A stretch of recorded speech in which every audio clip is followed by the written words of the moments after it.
Allah haqqa tuqatihi wa la tamutunna illa wa antum muslimun. Ya ayyuhan nasu taqu rabbakumul ladzi khalaqakum min nafsin wahidah wa khalaqa minha zawjaha wa batha minhuma rijalan katsiran wa nisaa. Wattaqullaha alladzi tasaaluna bihi wal arham innallaha kana 'alaikum raqiba. Ya ayyuhalladzina amanu taqullaha wa qulu qawlan sadida yuslih lakum a'malakum wa yaghfir lakum dzunubakum wa may yuti'illaha wa rasulahu faqad faza fawzan 'azima. Ma ba'du fa inna astaqal hadithi kitabullah wa khairal hadyi hadyu Muhammadin sallallahu alaihi wasallam. Syarrul umuri muhdatsatuha wa kullu muhdatsatin bid'ah wa kullu bid'atin dhalalah wa kullu dhalalatin finnar.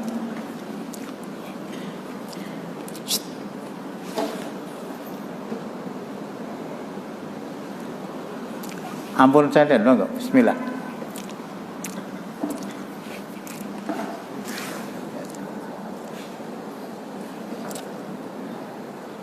Putu. Oh, nomor?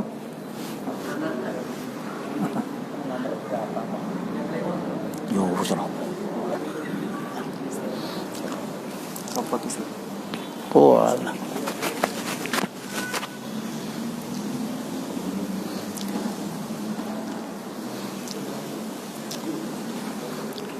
A'udzubillahi minasyaitonir rajim.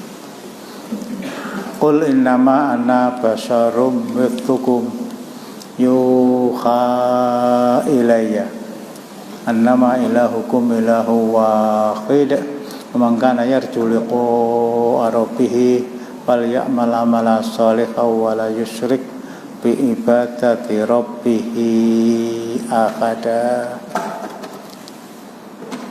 Ayat yang saya baca itu tercantum di dalam surat ke-18, surat Al-Kahfi, ayat terakhir, ayat 110. Ini sengaja saya selipkan untuk materi malam hari ini, melengkapi atas jawaban saya kepada akhuna Muhammad Hasan Husain. Datang ya. Ini bukan Hasan Husain namanya. Bukan.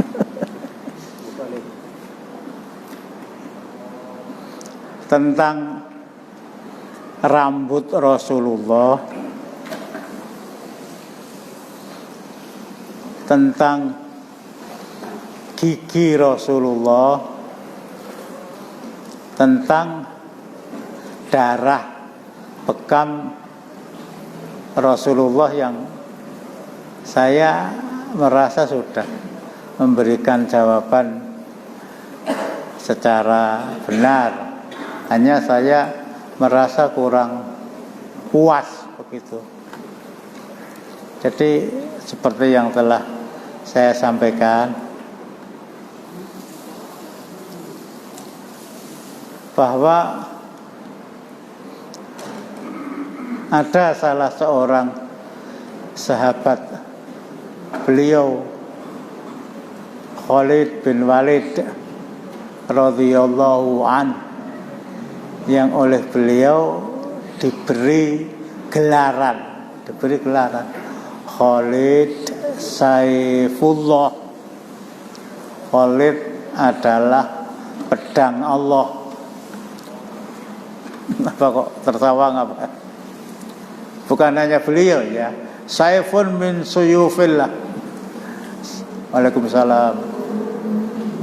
Salah satu dari pedang Allah. radhiyallahu an dalam sebuah peperangan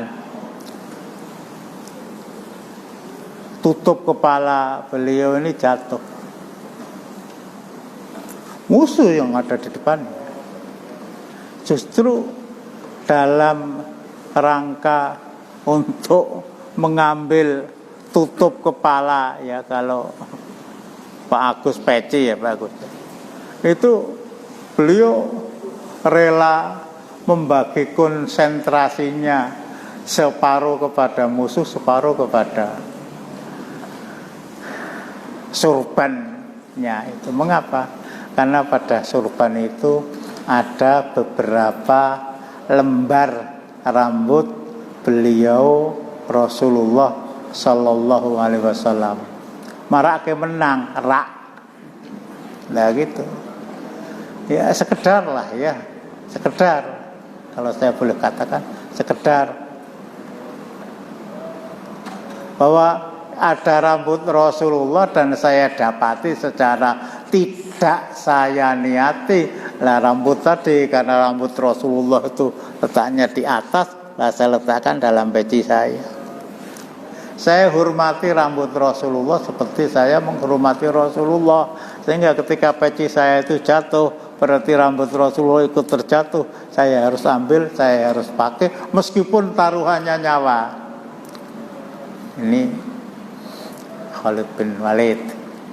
Di sama sekali tidak ada nganggo peci sing didokoki rambute Rasulullah. Aku nek menang rata, aku nek perang ora tau kalah, enggak. Ya sekedar itu saja.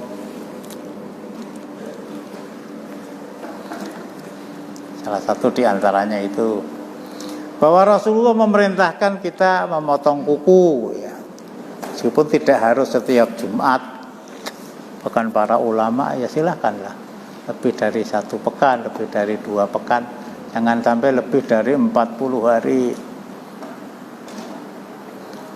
Bahwa Rasulullah di dalam perang Uhud, astagfirullahaladzim, ke mana Pak Adam? Oh lah kalau nggih bener. Ute usia tua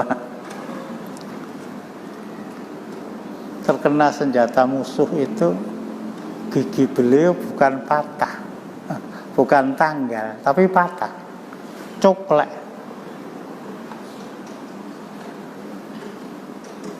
Artinya apa? Gigi beliau sama dengan gigi manusia yang lain. Gigi beliau sama dengan gigi manusia yang lain. Kuku beliau sama, kulit beliau juga pernah terluka dalam perang Uhud termasuk ya. Wajah beliau terkena senjata musuh. Artinya pada diri pribadi Rasulullah,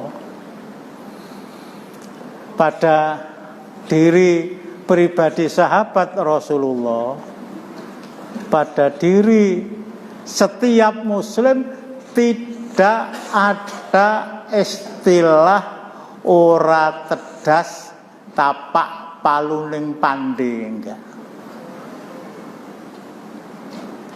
ada.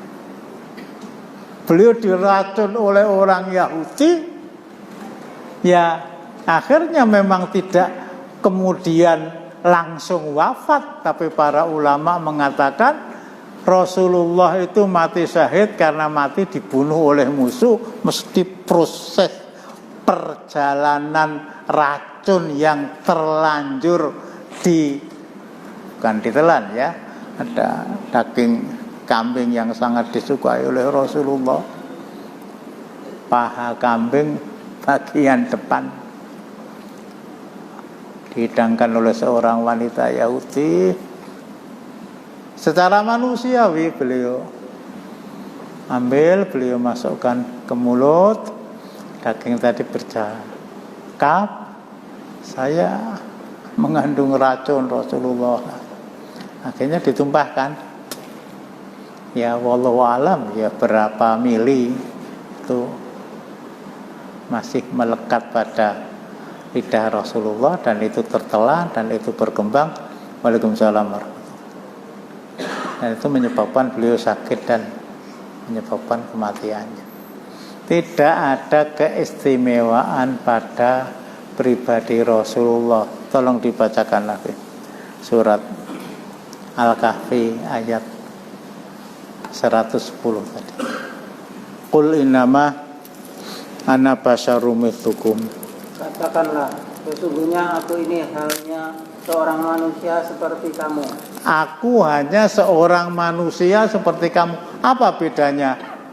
Yang diwahyukan kepadaku bahwa sesungguhnya Rabb kamu itu adalah Rabb yang Maha Esa. Barang siapa mengharap perjumpaan dengan Rabbnya, maka hendaklah ia mengerjakan amal yang soleh, dan janganlah ia mempersulukan seorang pun dalam beribadah. Saya manusia seperti kalian, bedanya saya mendapat wahyu, kalian tidak. Itu saja. Kalau waktu saya kecil berjanjian, Muhammadun basarun la kal basar, bal huwal yaqut bainal hajar. Muhammad itu ibarat batu seperti batu-batu yang lain. Saya ulangi ya, Muhammad itu ibarat batu, tetapi tidak sama dengan batu-batu yang lain. Kalau Muhammad itu yakut, mudeng yakut ya, mudeng nggak yakut? Hah? Apa? Menteri Agama. Apa? Menteri Agama.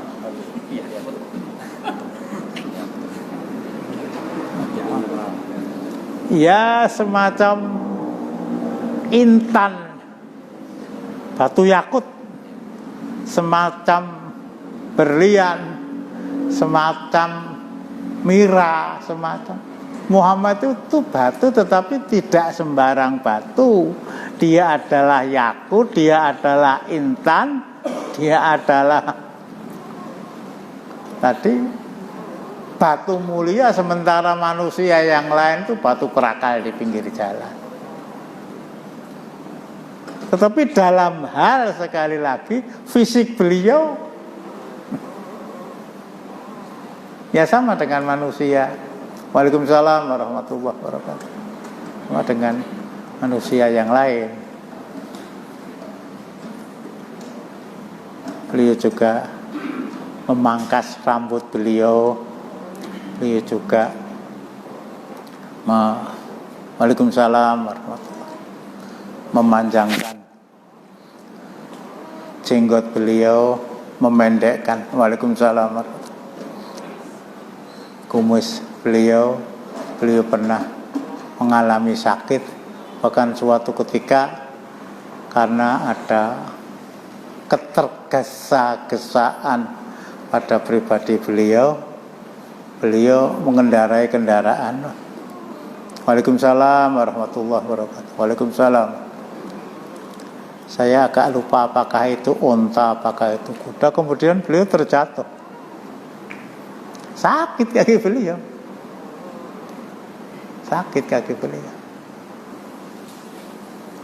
Ya terus gimana ya kalau sekarang mungkin dibawa ke rumah sakit ya. Dibawa ke dokter Misbah yang dulu biasa taklim di sini, S2,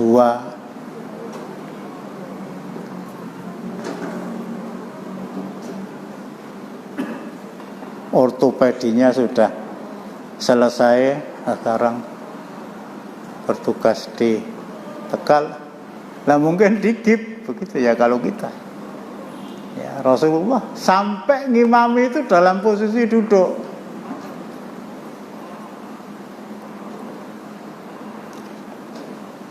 Intinya tidak ada perbedaan fisik antara beliau Rasulullah dengan manusia yang lain. Cukup ya. Assalamualaikum warahmatullahi wabarakatuh. Salam.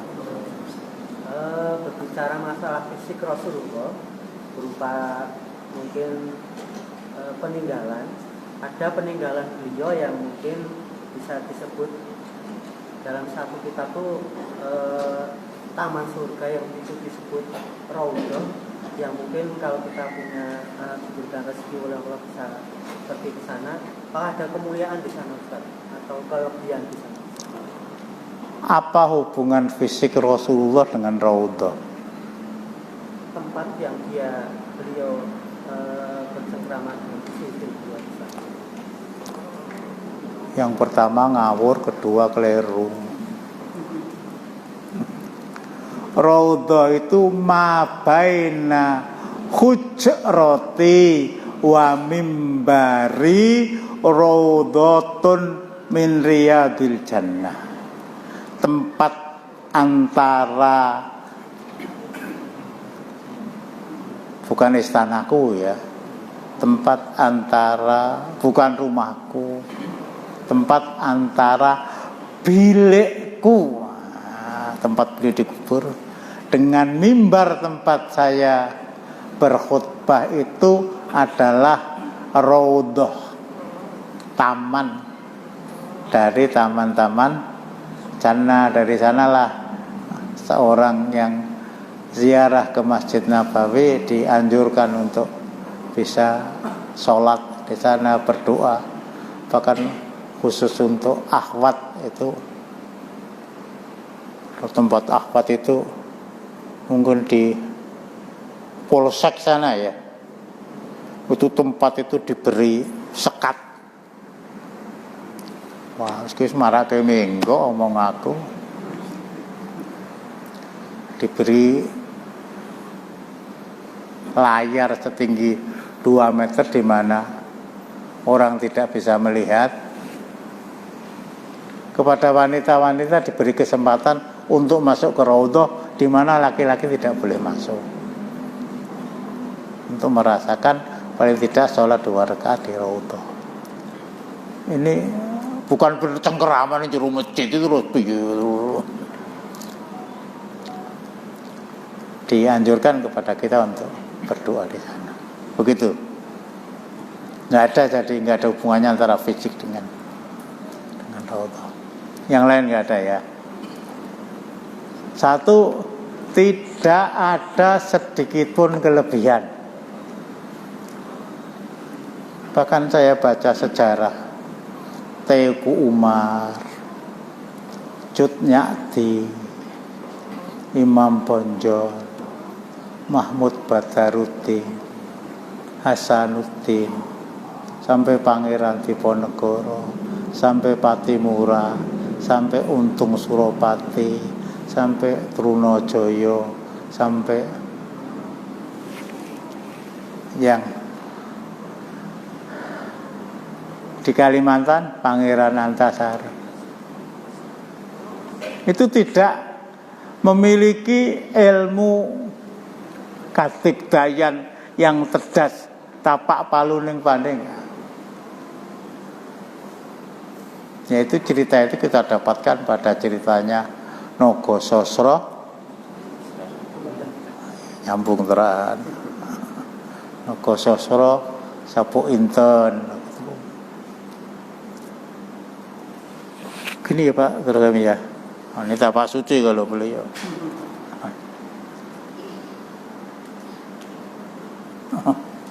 Batu bisa.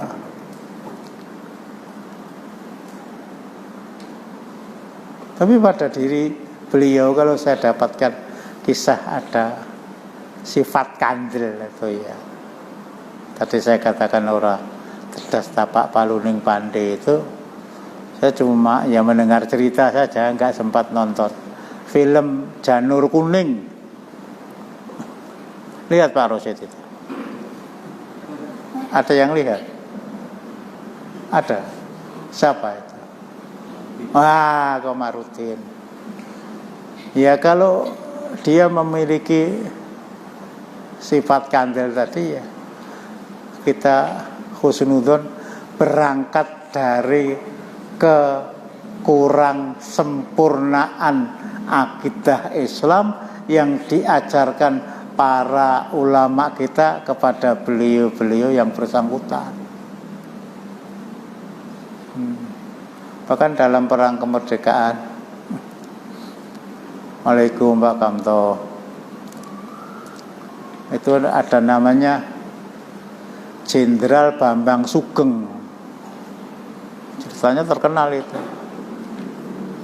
Beliau oleh Belanda dihukum mati, tembak dada sebelah biru.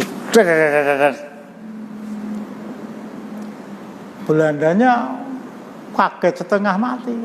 Loh, enggak mati. Jenderal Bambang Sugeng pun juga kaget. Loh, kok aku orang mati? Ternyata apa? Jenderal Bambang Sugeng itu nggawa rek. Orang mudeng. Korek dulu itu kan besarnya lebih besar dari ini ya, diletakkan di sini. Ada batu, ada kapuk, ada bensin, ada mudeng ya Pak Rosyid ya. Lah itu peluru yang dimuntahkan oleh bedilnya Belanda itu kena korek itu semua. Namanya penembak situ ya.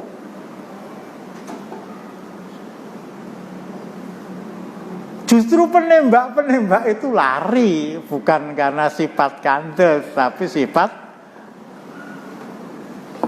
korek tadi. Titik, jadi nggak ada kelebihan. Satu. Saya jadi ingat itu. Kalau ada sesuatu yang berkenaan dengan pribadi Rasulullah, yang berhubungan dengan tempat, itu tempat kelahiran Rasulullah. Ya siapa juga tahu ini tempat kelahiran Rasulullah. Nah, di rumah Abdul Muthalib, para ahli sejarah mencatat, mata penduduk, maka anak cucu mereka mencatat. Wallahu alam, kalau saya husnudzon, agar tempat ini tidak dilestarikan seperti sumur yang ada di Masjid Fatimah Karanganyar, mudeng. Yang punya masjid sama loh Pak Warto, Yayasan Amal Bakti Pancasila lah di sana itu, konon tempat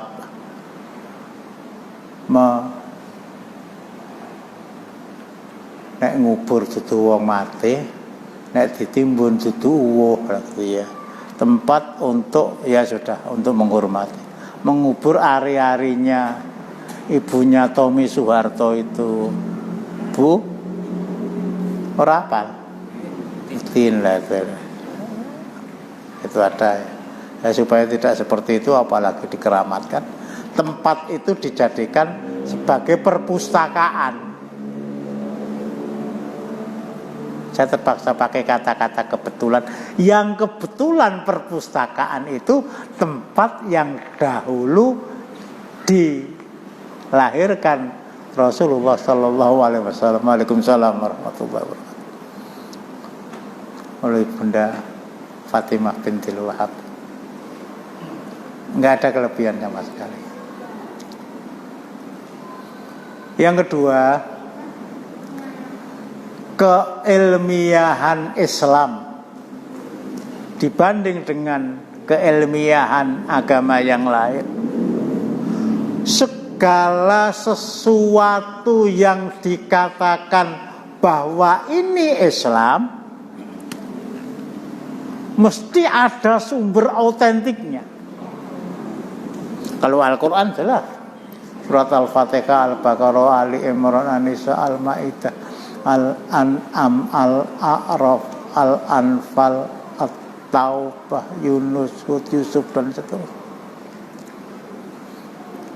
Kalau ada orang, Waalaikumsalam warahmatullahi wabarakatuh, qala Rasulullah sallallahu alaihi wasallam itu bisa dibuktikan secara ilmiah.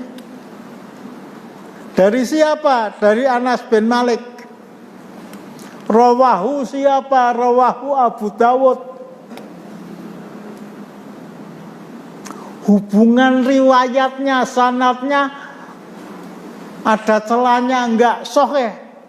Siapa yang mengatakan itu sahih? Pakar hadis abad 20 Muhammad Nasiruddin Al-Albani. Ini dimiliki hanya oleh Islam.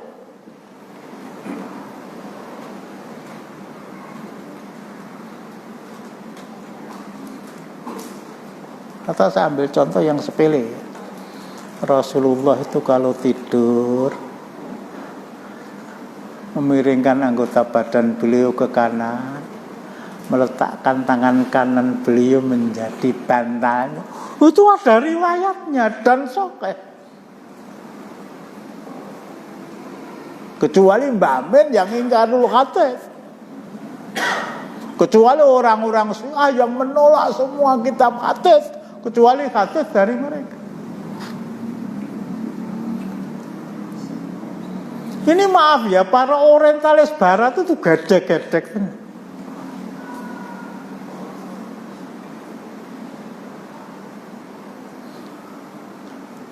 Rasulullah itu kalau takbir, namanya sholat ya, saksinya banyak.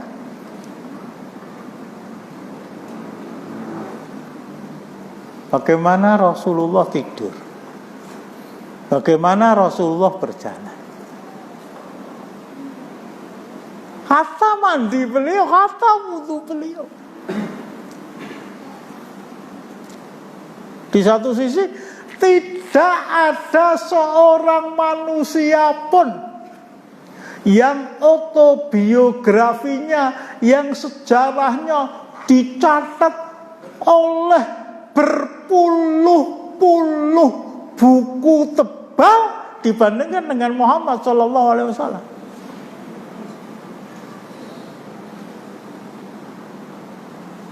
Maaf, ini ilmiah ya. Nggak ada ceritanya tentang Siddhartha Gautama itu nggak ada.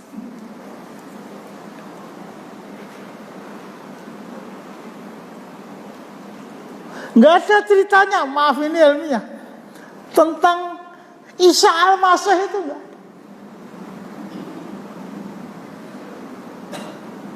Tapi Rasulullah bukan puluhan ribu, bukan ratusan ribu, jutaan hadis.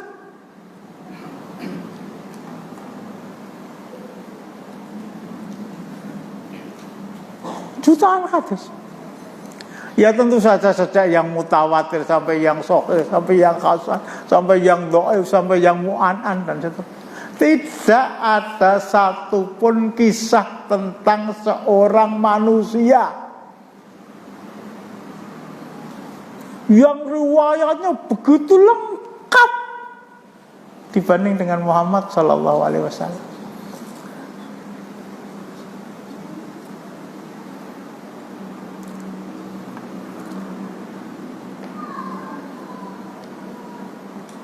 Dari riwayat yang lengkap itu tidak ada satu riwayat pun sepanjang pengetahuan saya yang pas-pasan. Rasulullah kalau pangkas rambutnya dikumpulkan oleh istri-istri beliau dalam satu tempat khusus. Nggak ada. Ya rampung ya disaponi.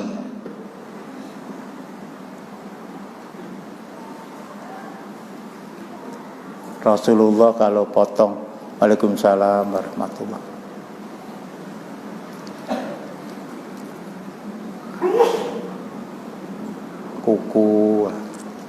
Kuku tadi dikumpulkan satu persatu oleh istri-istri beliau.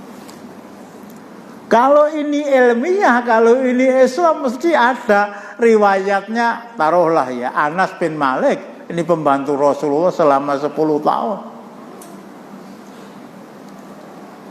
Bahwa Rasulullah dibekam, kemudian Anas bin Malik itu menyaksikan, kemudian darahnya ditampung, kemudian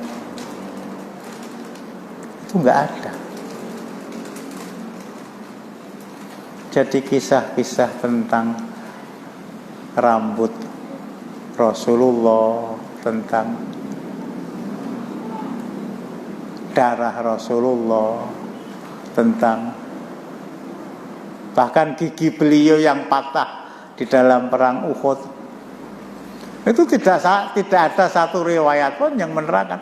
Kalau memang riwayat itu sahih, kalau sekali lagi di antara dua tanda kutip, kalau riwayat itu sahih, saya kon bayar 1.000 ndelok iki gelem kok. Antri wis 2 dina. Tapi enggak ada.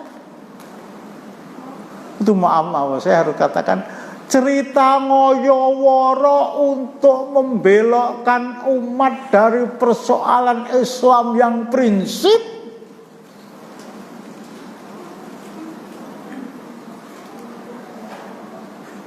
kepada persoalan yang ngalor ngidul ora cetol.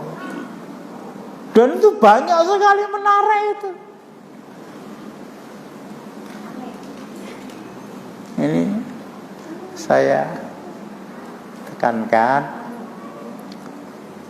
sisi ilmiahnya Islam, segala sesuatu meskipun cuma satu kata, kalau itu dikatakan Islam mesti ada sumbernya. Qul huwallahu ahad, sumbernya ada. Quran itu ya. Termasuk hadis-hadis yang tadi saya katakan jumlahnya bukan hanya ratusan ribu tapi jutaan. Dan itu dicatat oleh orang banyak, dan itu diberi syarah, dan itu diberi uraian. Ada sebuah buku namanya Hadza huwal Islam. Ini loh Islam itu. Mana yang mau menandingi?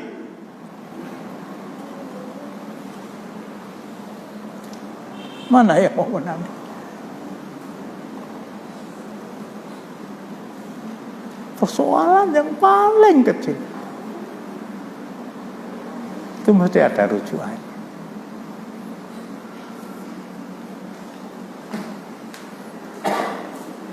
Yang ngekungkung ke warisan budaya leluhur kang ati puhung. Itu siapa yang meriwayatkan, sumbernya dari mana? Padahal baru 100-200 tahun yang lalu. Kanjenge yang Sunan Kalijogo umpamanya nate ngendika kados mekaten rawahu siapa?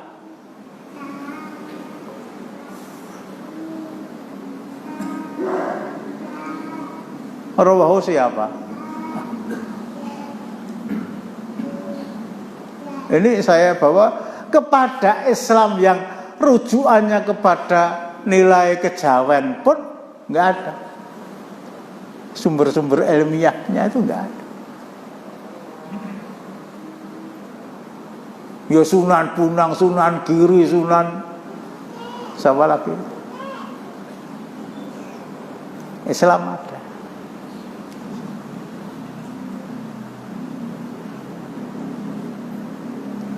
Rasulullah senantiasa membersihkan gigi beliau dengan menggunakan siwak. Sing kondo sapa ada rujukannya. Hadza huwal Islam.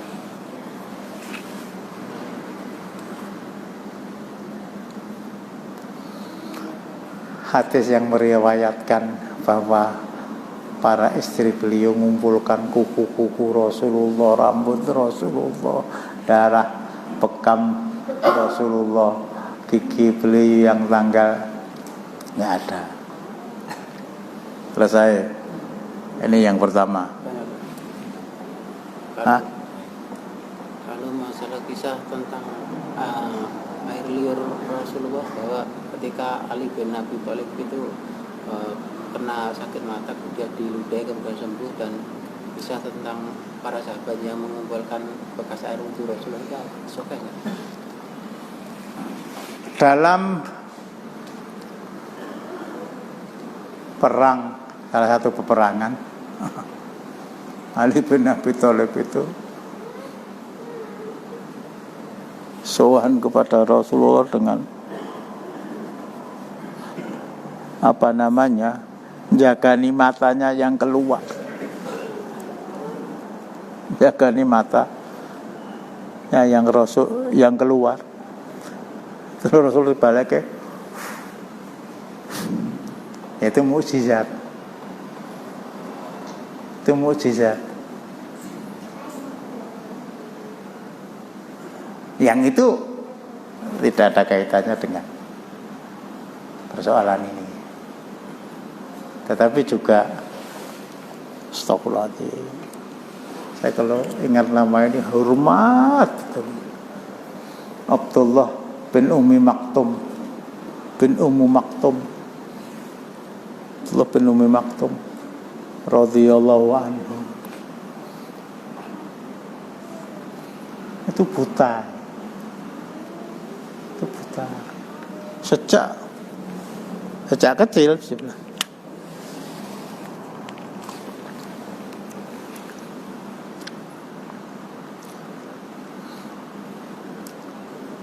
Ya, mungkin saya belum mendapatkan riwayatnya. Saya belum mendapatkan riwayatnya. Rasulullah mbok saya didoakan agar saya bisa melek lagi.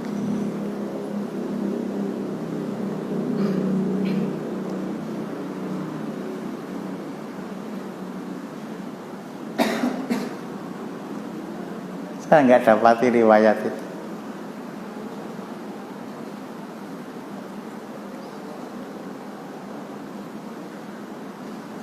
Rasulullah ketemu setiap hari. Bahkan Rasulullah diingatkan oleh Allah, abasa wa tawalla anja'ahul a'ma wa ma yusrikal alau yazakka. Ditungake to Muhammad enggak? Allah enggak merintahkan. Abdullah bin Ummi Maktum juga tidak minta kepada Rasulullah. Tak tungake ya Abdullah bin Ummi Maktum. Dia puas dengan apa yang ada. Ketentuan Allah inilah sesuatu yang paling baik bagi saya. Ini Abdullah bin Ummi Maktum. Ketentuan Allah ini ketentuan yang paling baik. Takdir Allah inilah takdir yang paling baik. Tentu saja di mata Rasulullah, dan Rasulullah tidak ikut campur dalam masalah itu. Justru orang buta diberi tugas untuk mengumandangkan azan subuh, padahal untuk mengumandangkan azan subuh harus melihat fajar. Ada begitu. Ini begitu ya. Yang lain mungkin. Masalah doa Rasulullah, pernah seorang wanita datang pada Rasulullah dalam keadaan sakit, mengaku gila. Kemudian bukan sakit gila. Bukan sakit gila. Sakit epilepsi. Itu ada keterangan hadisnya. Kok keterangan ya, hadisnya begitu. Wah, sekali. Mundur-undur Pak.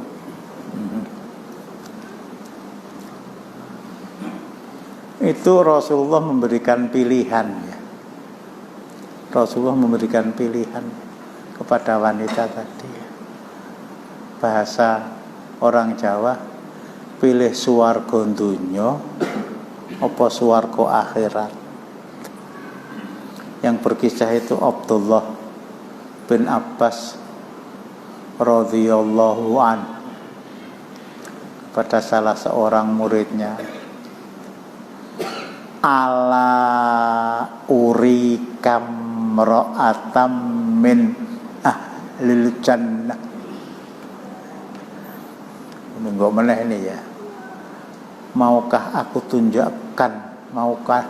tunjukkan kepadamu seorang wanita tua calon penghuni jannah. Masya Allah. Maukah kamu saya tunjukkan calon wali kota Surakarta? Begitu kan ya. Oh, Mas Gibran. Maukah saya tunjukkan kepada kamu, apalagi ya, seorang bintang film lah. Ini salah seorang calon penghuni jannah dan dia wanita. Mana?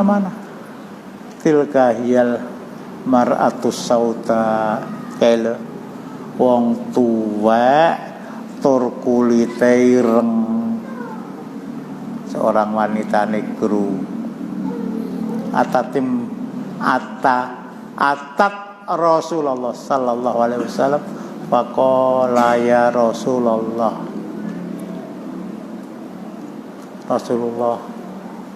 saya ini terkena penyakit epilepsi, dan kalau saya kambuh penyakit saya, ya maaf ya, orang terkena epilepsi ya, enggak sadar, kakinya itu gerak-gerak sehingga aurat saya terbuka. Inni asra wa inni ataqassaf. Saya punya pembawaan sakit epilepsi yang apabila penyakit itu kambuh, ya begitu. Makanya gerak-gerak sehingga betisnya itu tampak. Dulu ketika dia masih muda tentu saja. Nah di sini Rasulullah doakan uliyallah ayu afini. Doakan Rasulullah agar saya sembuh, agar saya tidak kambuh, agar saya tidak menampakkan aurat saya kepada orang lain. Nah di sini in syi'ti da'autullah ayu afiki wa in syi'ti sabarti falakil jannah. Kamu pilih salah satu, katanya begitu.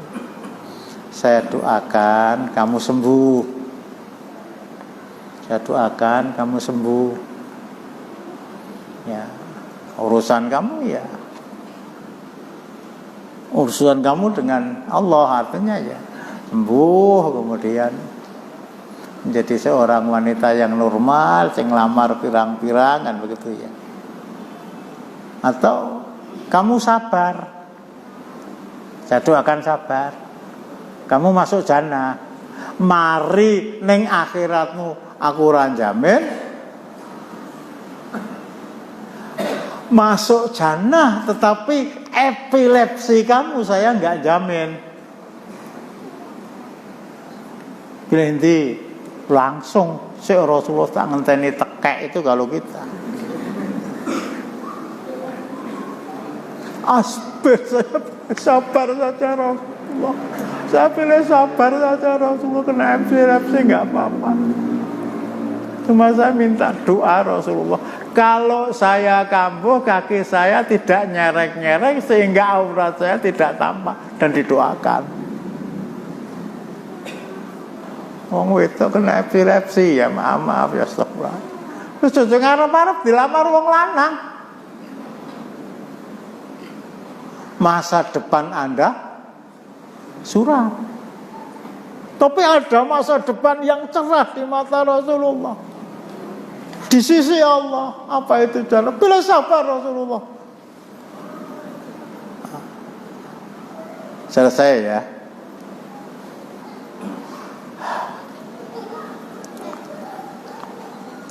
Yang kedua ini yang gawat ya. Muhammad Hasan Husain anak Pak Warso loro tiba kabeh.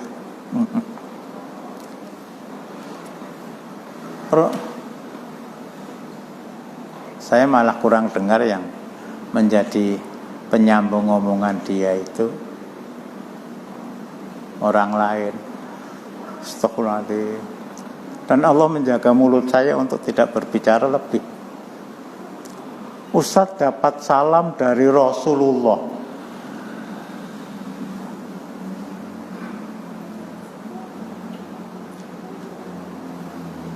Begitu ya. Ustadz dapat salam dari Rasulullah. Ya, saya tidak. Ya maksudnya umpamanya ya, Pak Abdurrahim dapat salam dari Atta itu anak beliau. Saya ucap alaika wa alaihi salam. Alhamdulillah Allah jaga mulut saya untuk tidak menjawab alaika wa alaihi salam. Alaika itu kamu Muhammad Hasan Hussein, wa alaihi salam Rasul. Alhamdulillah. Nah ini mestinya yang mau saya angkat. Tapi saya nawa itu untuk tidak terlalu panjang berbicara. Hanya saya mulai begini. Tadi saya sempatkan untuk membaca.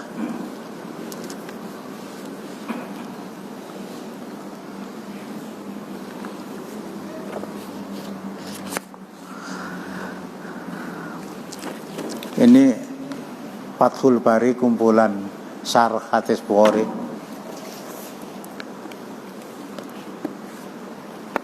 Saya jujuk saja. An Anas radhiyallahu anhu qala Nabi sallallahu alaihi wasallam marra'ani fil manami faqad ra'ani fa inna syaitona la yatamatsalu bi wa ru'yal mu'mini juz ummi sittatin wa arba'ina juz'an minan nubuwah. Rasulullah bersabda, barang siapa yang melihat saya di dalam tidur, kata Muhammad Hasan Hussein tadi, barang siapa yang melihat saya dalam tidurnya, sungguh dia telah melihat saya dalam alam nyata.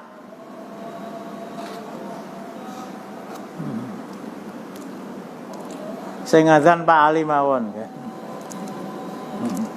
Fa inna syaitana la yatamatsalu bi. Setan itu tidak bisa, bahasa Jawanya, mendo-mendo, menyerupai saya, nggak bisa. Kalau nggak dalang itu, dalang karangannya tuh jenenge apa? Pak Mantep itu ada Gatot Kaca palsu, ada sing mendo-mendo tadi Gatot Kaca lan barang ra teges kok ya. Gatot Kaca ki ra teges to. Malah ditempel nang nggon bis. Wong ngejak wong Solo dadi ra teges kabeh. Berkudoro.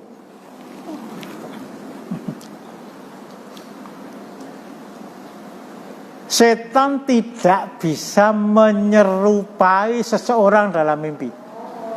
Setan tidak bisa menyerupai Rasulullah dalam mimpi. Kalau menyerupai orang lain bisa. Ya kalau kamu melihat saya, ya itulah saya.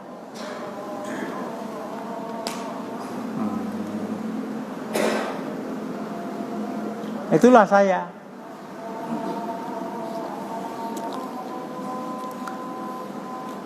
Hadis yang lain, man ro'ani fil manami fasayaroni fil yaqdhati. Barang siapa yang melihat saya di dalam tidur, maka dia akan melihat saya di alam nyata, keterangan saya seperti yang dia lihat ketika dia tidur. Ini salah satu di antara yang mengatakan, saya tidak mau mengatakan ngaku-ngaku, saya harus husnudzon, tetapi juga harus berhati-hati berangkat dari nilai syar'i dari Muhammad Hasan Hussein tadi. Jadi sesuatu hal yang apa namanya, sesuatu hal yang adalah tidak menjadi hak orang tertentu untuk bisa bertemu dengan Rasulullah Sallallahu Alaihi Wasallam di dalam mimpi.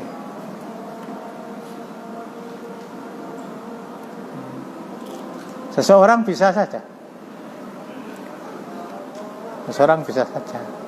mengatakan kepada kita, aku udah pengen ngimpi ketemu Rasulullah. Nah nanti kalau Abdullah bin Abbas, coba kamu terangkan kepada saya, Rasulullah yang kamu lihat di dalam mimpi kamu itu seperti apa? Kalau yang diterangkan Rasulullah Sallallahu Alaihi Wasallam hidup selama sekian tahun bersama Abdullah bin Abbas.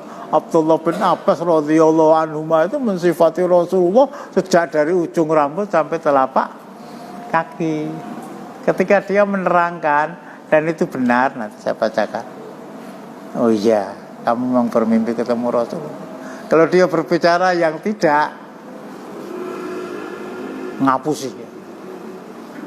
Nah kepada Muhammad Hasan Hussein itu saya tidak bisa bertanya, coba kamu terangkan Rasulullah itu seperti apa. Sementara saya sendiri juga tidak bisa membaca secara detail meskipun saya mencintai Rasulullah. Seperti apa detail mata beliau, hidung beliau, bibir beliau. Nah dari sini, meskipun itu hak setiap orang, jadi kalau kita memang, jadi umpamanya saya ya yang tanya, Ustaz pernah mimpi ketemu Rasul? Oh iya pernah. Oh kemaki. Seandainya ada orang yang bertanya kepada saya gitu ya mungkin saya akan jawab dengan senyum lah. Senyum itu bisa jadi burung tahu, bisa jadi wis tahu. Kalau kita mimpi, simpan di dalam diri kita masing-masing. Kalau sampai kita bermimpi ketemu Rasulullah dan sampaikan salam saya kepada jenengku pirang-pirang loh ya, ya. Itu nama yang dipakai Rasulullah itu nama yang mana? Sedikit. Nama saya itu ada Abdus Salam, ada Dul Manap, ada Abdul Manap pakai P, ada Abdul Manaf, ada Abdul Manaf Amin, ada Amanaf Amin, terakhir Abdullah Manaf Amin. Nama yang dipakai Rasul itu yang mana ya? Kayak kabeh tinggu. Nah dari sana saya tidak boleh mengatakan kata-kata itu bohong. Yang berkata seorang Muslim. Tapi saya tidak langsung boleh mengatakan bahwa dia benar. Abdullah bin Abbas pun ngetes kok. Nah ini keterangannya saya jelaskan insya Allah pada pekan yang akan datang. Yang pada intinya tentang mimpi ketemu Rasulullah itu bukan sesuatu yang mustahil, yang pertama. Yang kedua kalinya, untuk mengatakan bahwa saya mimpi ketemu dengan Rasulullah itu, ya itu tadi Abdullah bin Abbas, nanti saya terangkan insya Allah. Muhammad bin Sirin itu murid kesayangan Anas bin Malik radhiyallahu anhu yang pernah saya terangkan. Juga kalau ada orang mengatakan saya ketemu dengan Rasulullah, betul. Coba terangkan kayak apa? laki-laki yang mengaku sebagai Rasulullah yang kamu lihat dalam mimpi tadi. Belum selesai, ada pertanyaan. Cukup ya? Cukup. Jadi jangan digubris kuku Rasulullah, rambut Rasulullah. Kalau pedang iya, pedang.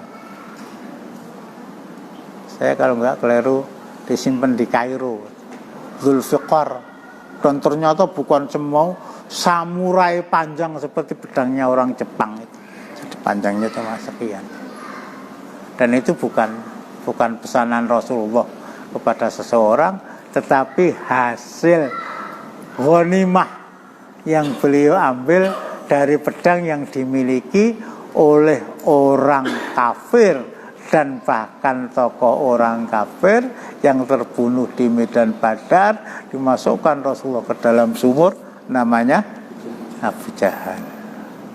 Selesai. Kita akhiri dengan doa kafaratul majlis. Subhanakallah. Asyhadu an la ilaha illallah. Assalamualaikum warahmatullahi wabarakatuh.